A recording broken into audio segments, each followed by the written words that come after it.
Question start करने शुरू कर दो, मतलब जो पीछे के क्वेश्चन हैं उनको ट्राई करना शुरू कर दो।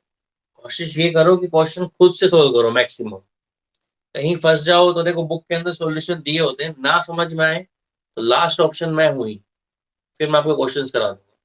एक तो आप इंडिपेंडेंट होना सीखो, खुद से क्वेश्चन सोल्व करोगे और खुद से क्वेश्चन करके खास खुद खुद से आंसर निकालने की कोशिश करोगे तब उसमें बहुत सी कुछ सीखने को मिलेगा। ठीक है, लास्ट में तो बेटा मैं खड़ा ही हूँ, मैंने कराना ही है क्वेश्चन। उससे पहले कि आप लोग खुद से ट्राई करोगे तो वो बेटर रहेगा। तो पहला पॉइंट तो मेरा यही हो गया। दूसरा पॉइंट मैं आपको क्या बता रहा हूँ भाई, है ना, ये नहीं है कि भाई आप लोग ये पढ़ रहे हो, मैं आपको पढ़ा रहा हूँ, आप लोगों ने फोकस किया, थोड़ी देर पढ़ लिया, उसके बाद छोड़ दिया, उससे कुछ बेनिफिट नहीं मिलेगा। आपको खुद हार्ड वर्क करना पड़ेगा, बुक उठानी पड़ेगी, क्वेश्चन सोल्व करने पड़ेंगे। ठीक है, बैठना पड़ेगा, सीटिंग पावर बनानी पड़ेगी। ऐसा नहीं कि आपने एक दिन में 1-2 घंटा पढ़े और फिर आपको लग रहा है कि अब पेपर पता नहीं 12th वालों के होंगे नहीं होंगे। ठीक है, तो वो चीज नहीं चलेगी। और दूसरा ये कि आपकी नोटबुक अगर जिसकी कंप्लीट नहीं है वो कंप्लीट कर लेना, और जिसकी नोटबुक कंप्लीट है वो नोटबुक कंप्लीट है तो उसके अंदर और एक्सटेंडेड पार्ट, मतलब न्यूमेरिकल्स करे, कुछ कंसेप्चुअल क्वेश्चंस कुछ करे, ये चीजें करने स्टार्ट कर दे। कुछ प्रॉब्लम आएगी तो मैं यहाँ खड़ा हूँ। ठीक है, चलो।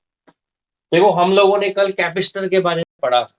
कैपेसिटर एक ऐसा डिवाइस जो कि चार्ज को स्टोर करके जब हमें जरूरत हो ऑन द स्पॉट सप्लाई करे। ठीक है, चार्ज को स्टोर करने की कैपेसिटी या फिर चार्ज को स्टोर करने की टेंडेंसी को कैपेसिटेंस बोलते हैं। और जो डिवाइस इस चार्ज को स्टोर करता है उसको कैपेसिटर बोलते हैं। कैपेसिटर बोल दो या कंडक्टर बोल दो, एक ही बात। कंडक्टर भी चार्ज को स्टोर करता है, कैपेसिटर भी चार्ज को स्टोर करता है। ये बात हमने डिस्कस की थी। हम लोगों ने आपको ये भी बताया था कि जैसे जैसे आप किसी कंडक्टर पे चार्ज देते हो उसकी पोटेंशियल इंक्रीज होती है। एक बार उसकी पोटेंशियल मैक्सिमम हो जाए उसके बाद उस पर आप और चार्ज सप्लाई नहीं कर सकते। ठीक है, पोटेंशियल मैक्सिमम होने के बाद और चार्ज सप्लाई करना बहुत इम्पॉसिबल हो जाएगा। तो हर कंडक्टर की एक लिमिट होती है कि वो कितना चार्ज को स्टोर कर सकता है। ठीक है, प्रैक्टिकली बताई थी मैंने बात। और थियोरेटिकली ऐसा है कि आप चार्ज सप्लाई करते जाओ और वो कंडक्टर अपना पोटेंशियल कंटिन्यूसली इंक्रीज करता जाएगा। एक बात तो ये डिस्कस की। दूसरी बात हम लोगों ने क्या डिस्कस की थी बेटा, मैंने आपको बताया था कि कोई भी कंडक्टर है उसकी कैपेसिटेंस ना तो डिपेंड करती है किस पर, ना तो डिपेंड करती है उसके चार्ज पर और ना डिपेंड करती है उसकी पोटेंशियल पर। क्यू बराबर सीवी पढ़ा था ना हमने फॉर्मूला, क्यू इज टू सी, ये फॉर्मूला पढ़ा था। और सी की जो वैल्यू थी वो थी किसके बराबर बेटा, क्यू अपॉन वी। कैपेसिटेंस की यूनिट की बात करी थी जिसको हम बोलते थे चार्ज अपॉन वोल्ट या फिर कूलम पर वोल्ट। और कैपेसिटेंस की यूनिट एक और थी जिसको बोलते हैं हम फैराड। ये दोनों यूनिट हम डिस्कस कर चुके हैं। ठीक है, तो चले कैपेसिटेंस के बारे में हम डिस्कस कर लिया, कैपेसिटेंस किन किन चीजों पर डिपेंड करता है वो डिस्कस कर लिया हम लोगों ने। कैपेसिटेंस की यूनिट डिस्कस कर ली। कैपेसिटेंस जो है वो थियोरेटिकली कैसे बिहेव करता है, कैपेसिटेंस प्रैक्टिकली कैसे बिहेव करता है, वो हमने डिस्कस कर लिया। और हम लोगों ने आपको एक बताया था कैपेसिटर 3 टाइप के होते हैं हमारे सिलेबस में। कैपेसिटर 3 टाइप के बेटा। एक आपका है टाइप जिसको बोलते हैं स्फेरिकल कैपेसिटर, जो कि कल हमने पढ़ लिया था। एक हमारे पास है पैरेलल प्लेट कैपेसिटर जो कि आगे आएगा, जो कि मेन टॉपिक है आपका। तीसरा हमारे पास है सिलेंड्रिकल कैपेसिटर जो कि आपके सिलेबस में फिलहाल नहीं है, सिलेबस से हटा दिया गया है। हाँ, पर आईआईटी और पीएमटी की अगर बात करें तो आईआईटी पीएमटी लेवल पर ये आपको मिल जाते हैं। ठीक है, तो सुनो तो अब हम बात करेंगे किसकी, स्पेरिकल कैपेसिटर। कल मैंने स्पेरिकल कैपेसिटर की कैपेसिटेंस भी फाइंड आउट की थी। स्पेरिकल कैपेसिटर की कैपेसिटेंस थी सी बराबर 4 पाई एप्सिलॉन नॉट आर। यहां से दो बातें डिस्कस की थी। जो स्पेरिकल कैपेसिटर है उसकी कैपेसिटेंस रेडियस पर डिपेंड करती है। इस पर डिपेंड करती है, रेडियस पर डिपेंड करती है। दूसरा, स्पेरिकल कैपेसिटर की कैपेसिटेंस एप्सिलॉन नॉट मतलब परमिटिविटी ऑफ फ्री स्पेस उस पर डिपेंड करती है, मतलब उसके सराउंडिंग में क्या मीडियम है उस पर डिपेंड करती है ना। अब कोई भी हमारे पास स्पेरिकल कंडक्टर है, वो स्पेरिकल कंडक्टर बेटा कैपेसिटर का काम करेगा। वो स्पेरिकल कंडक्टर अपने अंदर चार्ज को स्टोर कर लेता है, और वो किसका काम करता है? वो काम करता है हमारा कैपेसिटर का। आज हम आपको ये देखेंगे, नेटवर्क इश्यू हो रहा है बार-बार। कोई दिक्कत नहीं है। मेरी आवाज़ क्लियर नहीं आ रही? बीच-बीच में कट रही है आवाज़। थोड़ा धीरे बोल लेता हूँ। क्या भाई? वीडियो बल यहाँ तो क्लियर आ रही है यार। अब हाँ, थोड़ा बहुत एडजस्ट कर लो यार। हमारे को भी क्या सब कुछ पूरा थोड़ी मिल रहा है। हम भी तो एडजस्ट कर रहे हैं। समझ रहे हो ना बात? तुम भी एडजस्ट करो, थोड़ा हम कर लेते हैं। भाई, एडजस्ट करना ही लाइफ का मेन मोटो होता है। आप कहीं पे भी जाओगे ना, लाइफ के किसी पोर्शन में जाओगे, वहाँ एडजस्ट करना ही मेन चीज़ होती है। क्या हर चीज़ इंसान को नहीं मिलती। किसी को ऑडियो नहीं मिलेगा, किसी को वीडियो नहीं मिलेगा, किसी को दोनों चीज़ मिल जाती है ना, तो उसको समझ नहीं आता क्या चल रहा है बोर्ड पर, ठीक है? और अगर किसी को तीनों चीज़ मिल जाती है, समझ में भी आ रहा है बोर्ड पर, ऑडियो भी और वीडियो भी, वो बेचारा देख नहीं पाता किसी वजह से। सत्यजीत जैसे गायब है आज, वो किसी वजह से वीडियो देख नहीं पाएगा। ऐसे ही होता है, तो जो मिल रहा है उससे उसमें खुश रहो। कोशिश पूरी रहेगी हमारी, और वीडियो आपको मिल ही आती है वैसे तो भाई हमारे पास मैंने आपको बताया, कहानी को दोबारा से स्टार्ट कर देते हैं। हमारे पास मैंने आपको बताया कि वो कंडक्टर कोई भी हो, अगर वो स्फीयर की शेप का हो, स्फेरिकल शेप का है ना, तो वो स्फेरिकल कैपेसिटर बन जाता है ना? मान लो आपके पास एक बॉल है मेटल की। बॉल किसका काम करेगी? स्फेरिकल शेप, स्फेरिकल कंडक्टर का। अच्छा, अर्थ जो है, अर्थ अर्थ भी किस शेप की है? स्फेरिकल शेप की है। तो उसका मतलब अर्थ खुद एक कैपेसिटर होगी? बिल्कुल होगी भाई। अर्थ कंडक्टर भी है, स्फेरिकल शेप की भी है, तो इसका मतलब अर्थ खुद बिहेव करती है किसकी तरह? एक कैपेसिटर की तरह बिहेव करती है। तो वरुण के क्वेश्चन का आंसर यहां से निकल कर आएगा। ठीक है, तो अर्थ कैसे है बेटा? अर्थ एक स्फेरिकल कैपेसिटर, लिख देते हैं। अर्थ अर्थ बिहेव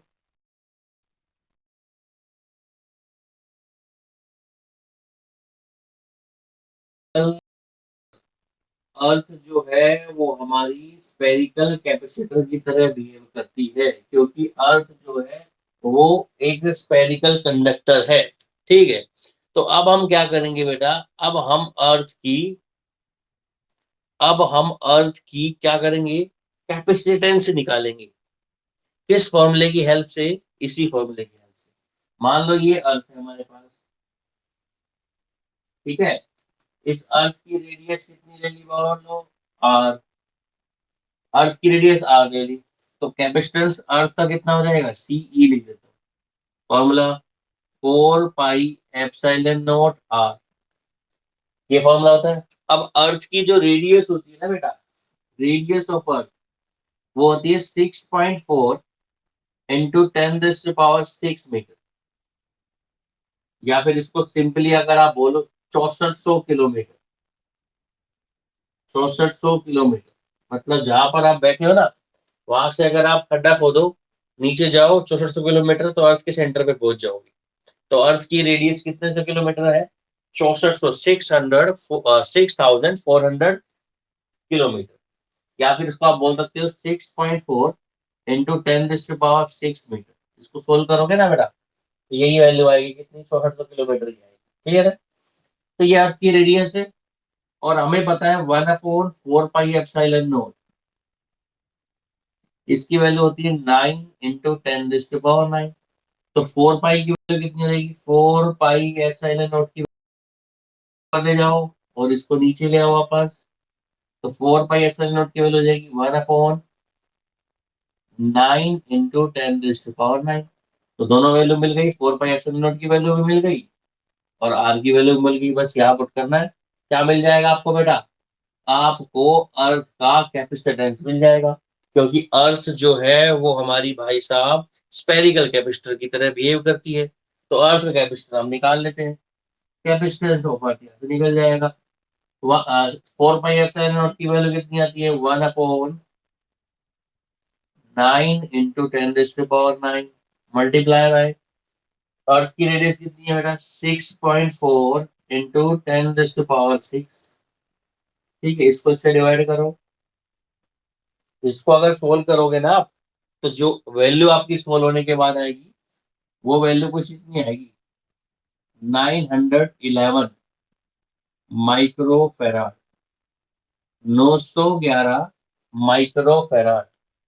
911 माइक्रोफेराड। अब ध्यान से सुनो मैं क्या बता रहा हूं। अर्थ जो इतना बड़ा कंडक्टर है, अर्थ की रेडियस 6400 किलोमीटर है, इतने बड़े कंडक्टर का ही कैपेसिटेंस कितना आ रहा है बेटा? 900 माइक्रोफेराड। मतलब 911 गुणा में 10।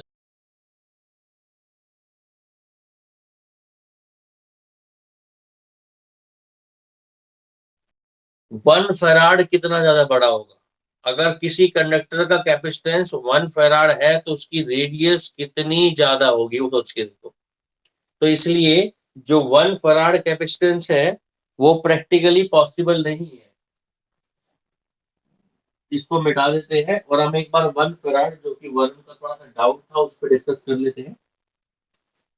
देखो, हमें पता है क्यू बराबर होता है सीवी, और सी बराबर क्या होता है? Q by V. देखो, क्यू की वैल्यू अगर 1 हो जाए और पोटेंशियल की वैल्यू भी 1 हो जाए तो कैपेसिटेंस कितना हो जाएगा? 1 फराड। कितना हो जाएगा? 1 फराड। मतलब एक कंडक्टर है, इस कंडक्टर को आपने 1 कूलम चार्ज दिया। कितने कूलम चार्ज दिया? 1 कूलम। इस कंडक्टर की जो पोटेंशियल है कितने वोल्ट बढ़ गई? 1 वोल्ट बढ़ गई। किसी भी कंडक्टर को अगर आप 1 कूलम चार्ज देते हो, उससे उसकी पोटेंशियल 1 वोल्ट बढ़ जाती है, तो हम बोलते हैं उस कंडक्टर का कैपेसिटेंस 1 फैराड है। उस कंडक्टर का कैपेसिटेंस 1 फैराड है। हमारी जो इतनी बड़ी अर्थ है ना बेटा, उस अर्थ का कैपेसिटेंस भी 911 911 माइक्रोफेराड। तो सोच के देखो, 1 फराड वाला कैपेसिटर, उसकी कैपेसिटेंस 1 फराड करनी है, कितना बड़ा काम होगा। ठीक है, चलो। तो ये था हमारे पास जो हम लोगों ने कल पढ़ा था। हम लोगों ने आज अर्थ की कैपेसिटेंस निकाल दी है। ठीक है, आप लोग थोड़ा सा ध्यान रखना। अर्थ की हम लोगों ने कैपेसिटेंस निकाल दी है, और कैपेसिटेंस के बारे में हम लोगों ने पढ़ लिया है। देखो, मैं एक छोटा सा आपको एग्जाम्पल और देता हूँ। कंडक्टर की जो प्रॉपर्टीज है ना बेटा, उनको बिना पढ़े आप कैपेसिटर नहीं पढ़ सकते। मतलब अभी क्या आ रही है बेटा आवाज सबको? एक बार बोल दो। है बेटा?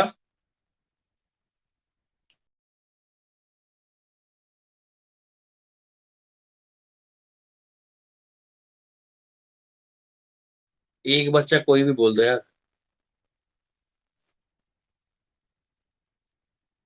चलो ठीक है, मैं मान रहा हूँ आ रही होगी। सब लोग बैठ गए। तो अगर आपको कैपेसिटर को डिटेल में पढ़ना है, तो कैपेसिटर को डिटेल में पढ़ने के लिए बेटा आपको कैपेसिटर की या फिर कंडक्टर की कुछ प्रॉपर्टीज के बारे में पढ़ना पड़ेगा। और ये प्रॉपर्टीज ऐसी हैं, इन प्रॉपर्टीज को बिना पढ़े या इन प्रॉपर्टीज के बारे में बिना डिटेल में जाने आप लोग कैपेसिटर को डिटेल में नहीं समझ सकते। तो मतलब ये प्रॉपर्टीज आपसे एग्जाम में डायरेक्टली पूछी भी जा सकती है। कैपेसिटर की कौन कौन सी प्रॉपर्टी है, कंडक्टर की कौन कौन सी प्रॉपर्टी है। मैं आपको फिर से बोल रहा हूँ, कंडक्टर बोल दूं चाहे कैपेसिटर बोल दूं, एक ही बात है। कंडक्टर का काम भी क्या है? चार्ज को स्टोर करना। और कैपेसिटर का काम भी क्या है? चार्ज को स्टोर करना। दोनों एक ही बात है। दोनों में कंफ्यूज होने की जरूरत आपको नहीं है। ठीक है, तो अब लोग स्टार्ट कर रहे हैं। क्या स्टार्ट कर रहे हैं बेटा? हम बात करेंगे बेटा आज properties of a conductor. Conductor की प्रॉपर्टीज। सबसे पहली प्रॉपर्टी की बात देखो, सबसे पहले हम बात करते हैं मैटर की। कंडक्टर होता क्या है वो तो पता लगे, कंडक्टर की प्रॉपर्टीज भी पढ़ लेंगे। मैटर जो है वो, उसमें एक क्या होता है? कंडक्टर। मैटर को डिवाइड किया है ना, एक कंडक्टर होता है बेटा फर्स्ट। दूसरा क्या होता है? इंसुलेटर। ठीक है, थर्ड हमारे पास क्या होता है, इसको बोलते हैं सेमी कंडक्टर। क्या बोलते हैं, सेमी कंडक्टर। और एक और होता है बेटा टाइप ऑफ मेटल, इसको बोलते हैं डाई इलेक्ट्रिक।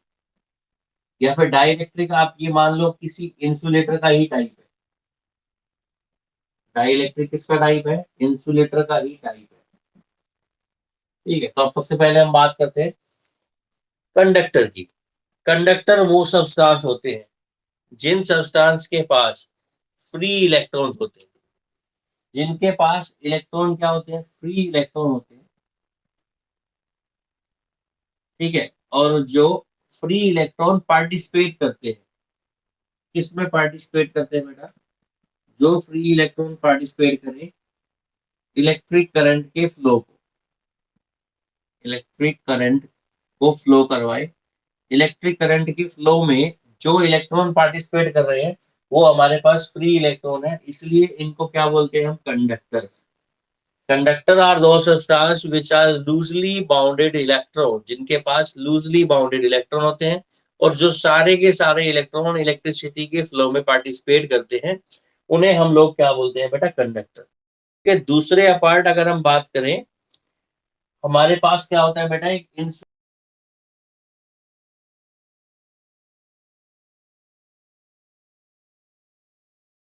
वो फ्री नहीं होते, वो होते हैं टाइटली बाउंड। कैसे बाउंड होते हैं बेटा इंसुलेटर के पास, इंसुलेटर के पास कैसे इलेक्ट्रॉन होते हैं, tightly bounded. Tightly bounded electron होते हैं जिसकी वजह से वो इलेक्ट्रॉन पार्टिसिपेट नहीं करते किसमें, इलेक्ट्रिक करंट के फ्लो में, इलेक्ट्रिक करंट के फ्लो में। तो जो सब्सटेंस इलेक्ट्रिक करंट को अपने अंदर से पास होने देता है उन्हें बोलते हैं कंडक्टर, और जो अपने अंदर से पास नहीं होने देता उन्हें बोलते हैं इंसुलेटर। ये बात आपको पता भी होगी, बेसिक डेफिनेशन है।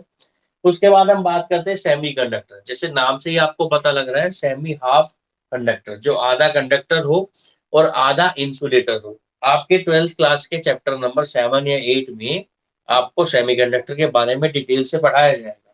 पर फिलहाल आप यही समझो, सेमीकंडक्टर एक ऐसे सब्सटेंस होते हैं जो जो कभी कंडक्टर की तरह भी बिहेव कर सकते हैं और जो इंसुलेटर की तरह भी बिहेव कर सकते हैं।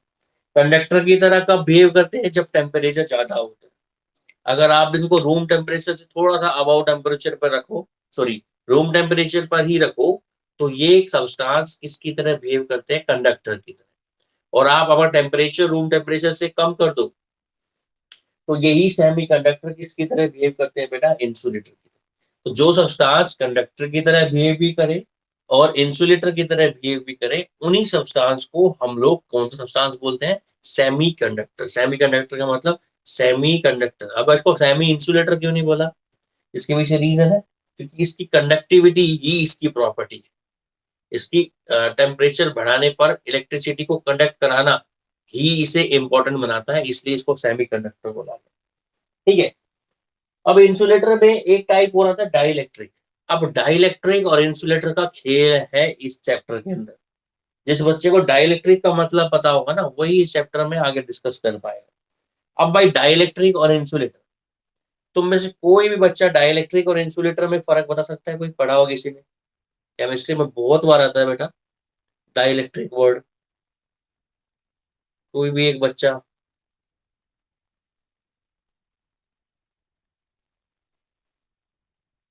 किसी को नहीं पता, डाइलेक्ट्रिक नाम सुना है आप लोगों ने,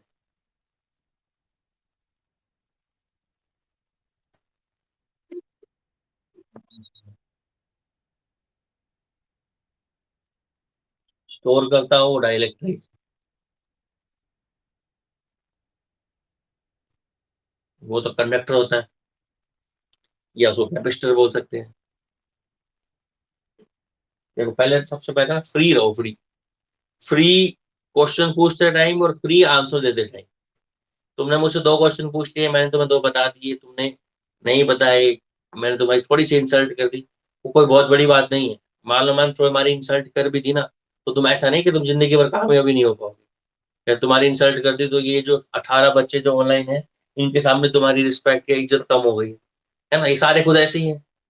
तुम्हारे से क्वेश्चन पूछा, किसी को नहीं पता, सब एक जैसे ही दो, तो बस फिर तो पहले फ्री रहो, बोलते टाइम कुछ भी जो दिमाग में है बताओ। किसी को पता है डाइलेक्ट्रिक वर्ड सुना है? हाँ बताओ।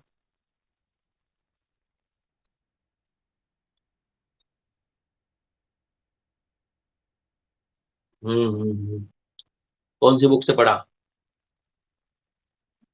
हम्म। ठीक है, बढ़िया। और बताओ कोई, कुछ तो बताया चलो। अभी एक और आवाज आई थी बीच में।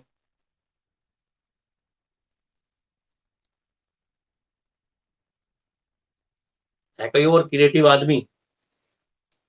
कोई क्रिएटिव इंसान है अभी और? साक्षी बताएगी, बता बेटा।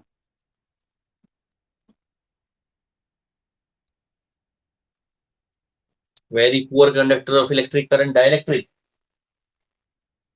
चलो मैं एग्जांपल से एक्सप्लेन करूं। डाइलेक्ट्रिक और इंसुलेटर में क्या फर्क होता है, उस एग्जांपल से बात करते हैं ना भाई। ऐसे मान के चलो कि एक स्कूल के अंदर एक ऐसी क्लास है, जो क्लास बिल्कुल मतलब निकट्टू है, पढ़ने के नाम पर बिल्कुल जीरो है। साथ के साथ उस क्लास के जितने भी बच्चे हैं ना, उनको कितना ही आप मॉरली एजुकेट कर लो, कितने ही उनको लेक्चर दे लो, कितनी कुछ बातें कर लो, कितनी इंस्पिरेशनल स्टोरी सुना लो, वो बच्चे है ना टस से मस नहीं होते, वैसे की वैसे ही रहते। उनको बोलते हैं इंसुलेटर। क्या बोलते हैं उनको? इंसुलेटर। अब सुनो, और एक क्लास ऐसी है वो भी नहीं खट्टू है, बिल्कुल नहीं खट्टू है, ना तो वो पढ़ती है, कुछ भी नहीं करती। पर ये है कि अगर हाँ उनको मॉरली एजुकेट किया जाए और उनको थोड़ा सा डिटेल में बताया जाए, इंस्पिरेशनल स्टोरी सुनाई जाए, कोई एक आध मूवी दिखाई जाए, थ्री इडियट जैसी, तो वो अपना मोमेंट शो करेंगे, कुछ ना कुछ एक्टिविटी शो करेंगे। तो वो क्लास हमारी डाइलेक्ट्रिक। अब फर्क सुन लो क्या होता है।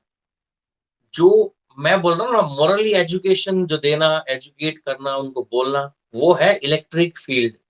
जो मैं तुम्हें पढ़ा रहा हूँ, तो मैं तुम्हारे पे फील्ड लगा रहा हूँ अपना, तुम उस फील्ड में इन्फ्लुएंट होकर पढ़ना स्टार्ट करते हो। ठीक। अब मैं वही इलेक्ट्रिक फील्ड लगा रहा हूँ इंसुलेटर उस क्लास में जिस बच्चों ने ठान लिया हमने पढ़ना ही नहीं, और दूसरा ये ठान लिया भाई फिजिक्स तो बिल्कुल ही भी नहीं पढ़नी। तो वो जो बच्चे इंसुलेटर हैं, उनमें जब मैं जाके इलेक्ट्रिक फील्ड लगाऊंगा, तो वो अपने अपने अंदर से इलेक्ट्रिक फील्ड को पास होने ही नहीं देंगे।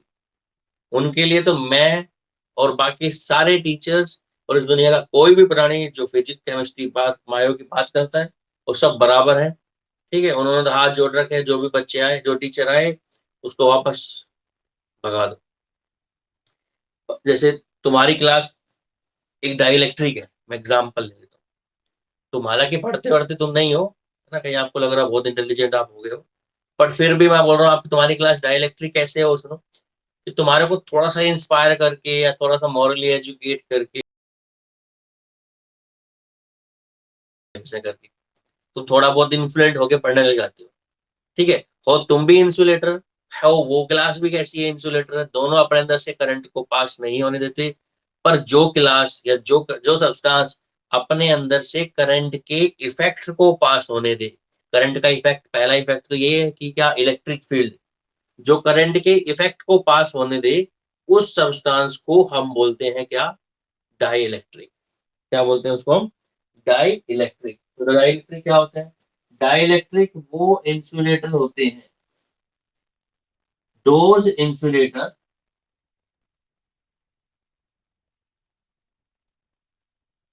which allow to pass allow to pass the effect of electric current, allow to pass the effect of electric current। ठीक है, बात समझ में आए हो? जैसे साउथ की मूवीज वगैरह ना, साउथ की मूवीज के अंदर क्या होता है, दो टाइप के लोग होते हैं।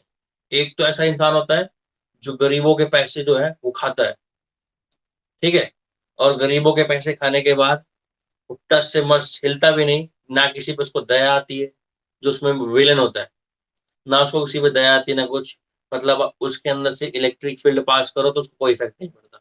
एक इंसान उसमें ऐसा होता है जो वो भी गरीबों के पैसे खाता है, पर ना उसके अंदर एक भावना है, किसकी भावना, इंसानियत की भावना, मतलब उसको लगता है कि यार इससे ज्यादा गलत हो रहा है, इससे ज्यादा प्रॉब्लम, ज्यादा दिक्कत हो रही है, तो उसके साथ इमोशनली थोड़ा सा बिहेव कर लेता है। मतलब कहने का ये कि वो उस फील्ड के इफेक्ट से उस पर कुछ ना कुछ इफेक्ट पड़ता है जो उसको फील्ड लगता है।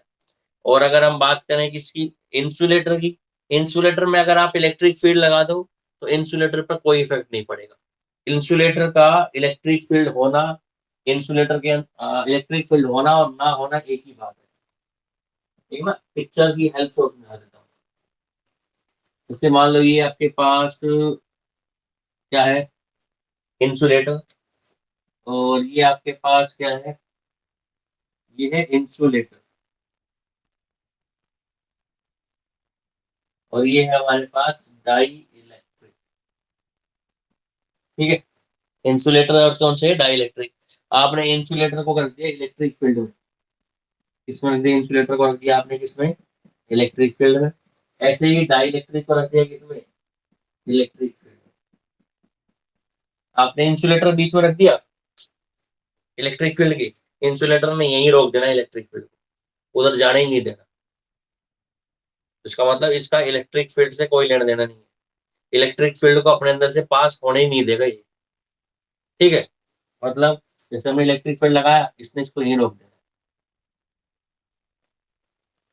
तो अगर हम डाइलेक्ट्रिक को लगाएंगे, डाइलेक्ट्रिक में आपने इलेक्ट्रिक फील्ड लगाया, तो डाइलेक्ट्रिक कुछ हद तक अपने अंदर से इलेक्ट्रिक फील्ड को पास होने देता है, मतलब ट्रांसफर कर देगा इलेक्ट्रिक फील्ड को, इधर से लेफ्ट से कहाँ की तरफ ट्रांसफर कर देगा, राइट की तरफ ट्रांसफर कर देगा। तो ये हमारे पास मेजर डिफरेंस हो गया किस किस के बीच में बेटा, इंसुलेटर के बीच में और डाइलेक्ट्रिक के बीच में। अगर हम बात करें डाइलेक्ट्रिक की, तो डाइलेक्ट्रिक भी खुद दो टाइप के होते हैं। ठीक है, डाइलेक्ट्रिक भी खुद दो टाइप के होते हैं, ये आपके लिए होमवर्क है कि खुद से आप पढ़ना। मैं आपको फिर भी थोड़ा सा डिटेल दे देता हूँ। डाइलेक्ट्रिक दो टाइप के होते हैं, एक तो होते हैं पोलर डाइलेक्ट्रिक,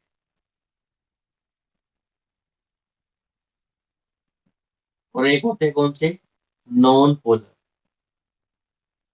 पोलर डाइलेक्ट्रिक और एक नॉन पोलर डाइलेक्ट्रिक, ये दो टाइप की डाइलेक्ट्रिक है, ये आपको खुद से पढ़ना है। देखो, जिन जो डाइपोल पोलर मॉलिक्यूल से बना हुआ है, या फिर सॉरी डाइपोल बोल गया ना, जो डाइलेक्ट्रिक पोलर मॉलिक्यूल से बना हुआ है, पोलर का मतलब जिनके पार पोल होते हैं, पोल्स का मतलब दो जिसके पास मान लो ऐसे मॉलिक्यूल्स है ना, जिसका पॉजिटिव पार्ट अलग और नेगेटिव पार्ट अलग हो, उनको कौन सा मॉलिक्यूल बोलते हैं, पोलर मॉलिक्यूल। और जो डाइलेक्ट्रिक पोलर मॉलिक्यूल से बने हुए हैं, वो डाइलेक्ट्रिक कौन से कहलाते हैं हमारे पास, पोलर डाइलेक्ट्रिक। जैसे वाटर, वाटर एक डाइलेक्ट्रिक है, वाटर इंसुलेटर भी है और वाटर इंसुलेटर है, पर वाटर जो है इलेक्ट्रिक करंट के इफेक्ट को पास करता है। तो वाटर हमारे पास कैसा है, डाइलेक्ट्रिक है। वाटर के मॉलिक्यूल आते हैं H2O, HOO, एक पॉजिटिव और एक नेगेटिव। ये पॉजिटिव और नेगेटिव, इनके पास पोल्स हैं, एक पॉजिटिव नेगेटिव। तो ये कौन से मॉलिक्यूल्स हैं, ये जो वाटर है, वाटर हमारा कौन सा डाइलेक्ट्रिक है, वाटर बेटा हमारे पास है कौन सा डाइलेक्ट्रिक, पोलर डाइलेक्ट्रिक। ऐसे हमारे पास नॉन पोलर डाइलेक्ट्रिक भी होते हैं, नॉन पोलर डाइलेक्ट्रिक जिनके मॉलिक्यूल्स कैसे हो, नॉन पोलर। नॉन पोलर का मतलब जिसमें पॉजिटिव, ये मान लो नेगेटिव घूमे चार तरफ से, जैसे एटम होता है ना, एटम का साइज, एटम होता है, एटम का सेंटर, इलेक्ट्रॉन का सेंटर कहाँ होता है, सेंटर पर, और पॉजिटिव कहाँ होता है, बीच में। तो नेगेटिव का सेंटर ऑफ मास और पॉजिटिव का सेंटर ऑफ मास एक ही पॉइंट पे लाई करता है। तो एटम वाली शेप के जितने भी मॉलिक्यूल्स हैं उनको कौन सा मॉलिक्यूल्स बोलते हैं, नॉन पोलर। तो ये आपको खुद से पढ़ना है। वो मॉलिक्यूल्स है, वो सब्सटेंस जो कि किससे बने हो बेटा, जो कि पोलर मॉलिक्यूल से बने हो, उन सब्सटेंस को बोलते हैं पोलर डाइलेक्ट्रिक्स। और जो सब्सटेंस नॉन पोलर मॉलिक्यूल से बने हैं उन्हें बोलते हैं नॉन पोलर डाइलेक्ट्रिक्स। ठीक है, तो दो ही डाइलेक्ट्रिक्स हम लोग बता दिया, डाइलेक्ट्रिक्स के बीच में और किसके बीच में डिफरेंस हमने आपको बता दिया, या बुक से पढ़ लेना, एनसीईआरटी में एनसीईआरटी सब में मिल जाएगा आपको, प्रदीप में मिल जाएगा, एक्सेल में मिल जाएगा, और जो कोई मॉडर्न यूज कर रहा है मॉडर्न यूज कर रहा है उसमें मिल जाएगा, दिनेश में भी मिल जाएगा, रंजन शर्मा, कहीं पर भी पढ़ लेना, सबके अंदर कहीं ना कहीं आपको मिल जाएगा। ठीक है, अब हम बात करते हैं सबसे पहले प्रॉपर्टीज ऑफ कंडक्टर। इसकी बात करते हैं बेटा, प्रॉपर्टीज ऑफ अ कंडक्टर। पहली प्रॉपर्टी किसकी? कंडक्टर कि कंडक्टर के inside net electric field zero होता है। बोलो देखो, the net electric field, net electric field inside a conductor is zero. ये पहली प्रॉपर्टी कंडक्टर। भाई कंडक्टर आपको दे दिया और उस कंडक्टर को आप लोगों ने इलेक्ट्रिक फील्ड में रखा, तो उस कंडक्टर के इनसाइड जो नेट इलेक्ट्रिक फील्ड है ना बेटा, उस नेट इलेक्ट्रिक फील्ड की वैल्यू जीरो होती है। कैसे समझो? कैसे? मान लो ये कोई कंडक्टर है, ये हमारे पास कोई भी कंडक्टर, और हमको पता है कंडक्टर के पास क्या होते हैं बेटा? Free electrons. कंडक्टर के पास क्या होते हैं? Free electrons. जब हम इसको इलेक्ट्रिक फील्ड में रखेंगे, मैंने कंडक्टर को किसमें रख दिया? इलेक्ट्रिक फील्ड में। मतलब यहाँ पर मैंने पॉजिटिव प्लेट लगा दी है, इलेक्ट्रिक फील्ड बनाने का तरीका यही है। और यहाँ पर कैसी प्लेट लगा दी? प्लेट नेगेटिव प्लेट लगा दी। तो हमारा इलेक्ट्रिक फील्ड सेटअप हो गया कहाँ से? पॉजिटिव से। कहाँ की तरफ सेटअप हो गया बेटा? नेगेटिव की तरफ सेटअप हो गया। तो ये हमारे पास इलेक्ट्रिक फील्ड हो गया, जिसको बोल रहे हैं हम ई, इलेक्ट्रिक फील्ड हो गया। ठीक है, अब कंडक्टर के पास बहुत सारे पॉजिटिव और नेगेटिव चार्ज होते हैं फ्री। तो होगा क्या? जब कंडक्टर को आप इलेक्ट्रिक फील्ड में रखोगे, तो इंडक्शन की वजह से इस कंडक्टर पर जो नेगेटिव चार्ज है वो पॉजिटिव की तरफ शिफ्ट हो जाएंगे, और जो पॉजिटिव चार्ज है वो कहाँ की तरफ शिफ्ट हो जाएंगे? नेगेटिव की तरफ। मतलब इस तरफ कौन से चार्ज आ जाएंगे बेटा? इस तरफ चार्ज आ जाएंगे हमारे पास नेगेटिव। भाई किसी कंडक्टर को आप लोग जब इलेक्ट्रिक फील्ड में रखोगे बेटा, तो इलेक्ट्रिक फील्ड जैसे ही आप अप्लाई करोगे, तो कंडक्टर के पास बहुत सारे फ्री इलेक्ट्रॉन्स होते हैं, तो सारे इलेक्ट्रॉन्स पॉजिटिव प्लेट की तरफ चल देंगे, और सारे पॉजिटिव चार्ज नेगेटिव प्लेट की तरफ चल देंगे। तो ऐसा होगा, आप लोगों ने अप्लाइड इलेक्ट्रिक फील्ड लगाया ई, और इसके अंदर डेवलप हो गया इलेक्ट्रिक फील्ड कहाँ की तरफ? पॉजिटिव से नेगेटिव की तरफ। इसको बोल रहे हैं ई आई। ई आई का मतलब इंड्यूस्ड इलेक्ट्रिक फील्ड। इसको बोल रहे हैं ई ए। ई ए का मतलब क्या है बेटा? Applied electric field. और अंदर इंड्यूस जो हुआ है क्या हुआ है? ई आई। ई आई क्या चीज है बेटा? Induced electric field. तो हमने किसी कंडक्टर को इलेक्ट्रिक फील्ड में रख दिया, हमने इलेक्ट्रिक फील्ड इस तरफ लगाया, कंडक्टर ने induced electric field opposite direction में लगा दिया। जितना हमारा अप्लाइड इलेक्ट्रिक फील्ड है बेटा, उतना ही हमारा बैकवर्ड डायरेक्शन में इंड्यूस्ड इलेक्ट्रिक फील्ड है। तो अप्लाइड इलेक्ट्रिक फील्ड किसके बराबर है? इंड्यूस्ड इलेक्ट्रिक फील्ड के बराबर। तो इसका मतलब इसके इनसाइड जो नेट हमारे पास इलेक्ट्रिक फील्ड होगा, वो अप्लाइड में से और इंड्यूस घटा दोगे, तो दोनों को घटाओगे, दोनों की वैल्यू सेम है, तो कितना आएगा? जीरो। इसका मतलब कंडक्टर के इनसाइड इलेक्ट्रिक फील्ड कितना होता है बेटा? जीरो। तो यही प्रॉपर्टी नंबर फर्स्ट है, the net electric field inside a conductor is zero. किसी भी कंडक्टर के इनसाइड जो नेट इलेक्ट्रिक फील्ड है हमारा बेटा, वो कितना होगा? जीरो होगा। यहाँ से एक बात समझ में आती है? भाई मैंने एग्जांपल दिया, सपोज करो कि मैंने एक इलेक्ट्रिक फील्ड लगाया 20 न्यूटन पर कूलम का किसी कंडक्टर के चारों तरफ, और उस कंडक्टर के अंदर अपोजिट डायरेक्शन में इलेक्ट्रिक फील्ड सेटअप हो गया, कितना न्यूटन का? 20 न्यूटन पर कूलम का। तो आपका नेट जो कंडक्टर के इनसाइड नेट इलेक्ट्रिक फील्ड है वो कितना हो जाएगा? जीरो। एग्जाम्पल, मान लो मैं तुम्हें पढ़ा रहा हूं, और तुम्हें पढ़ाने के लिए मैंने एफर्ट लगाए 40 न्यूटन पर कूलम की, तुम्हारे को पढ़ाने की डायरेक्शन में, और तुम लोगों ने तुम लोगों ने उल्टे ही एफर्ट लगा दिए कितने न्यूटन के, 40 न्यूटन पर कूलम के, तो ओवरऑल आपका रिजल्ट कितना होगा, 0। तो आपके अंदर जो इंड्यूस्ड इलेक्ट्रिक फील्ड होगा कितना होगा, 0। तो आप बेसिकली क्या हो, कंडक्टर हो। ठीक है। तो पहली प्रॉपर्टी क्या है कंडक्टर की, कि कंडक्टर के इनसाइड नेट इलेक्ट्रिक फील्ड 0 होता है। कंडक्टर के इनसाइड नेट इलेक्ट्रिक फील्ड क्या होता है, 0 होता है। ठीक है। ये आपकी प्रॉपर्टी नंबर 1 हो गई। इसके बाद 2-3 प्रॉपर्टीज और हैं, वो डिस्कस करेंगे हम नेक्स्ट वीडियो के अंदर। अभी तक के इसको जो भी डाउट हो पूछ सकता है।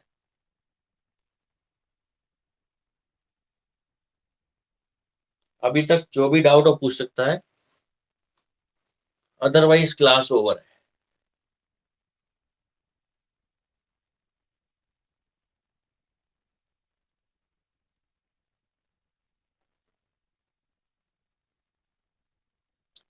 क्लास ओवर है बेटा, कोई डाउट है तो ठीक है पूछ सकते हो, अदरवाइज क्लास लीव कर दो।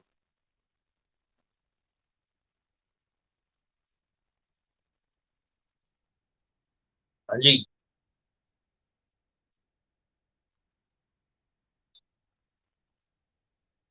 हाँ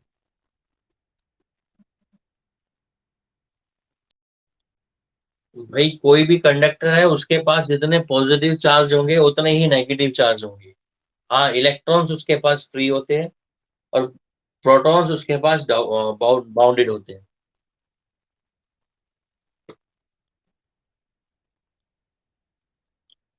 और बोलो। हितेश डाउट है बेटा? अमित?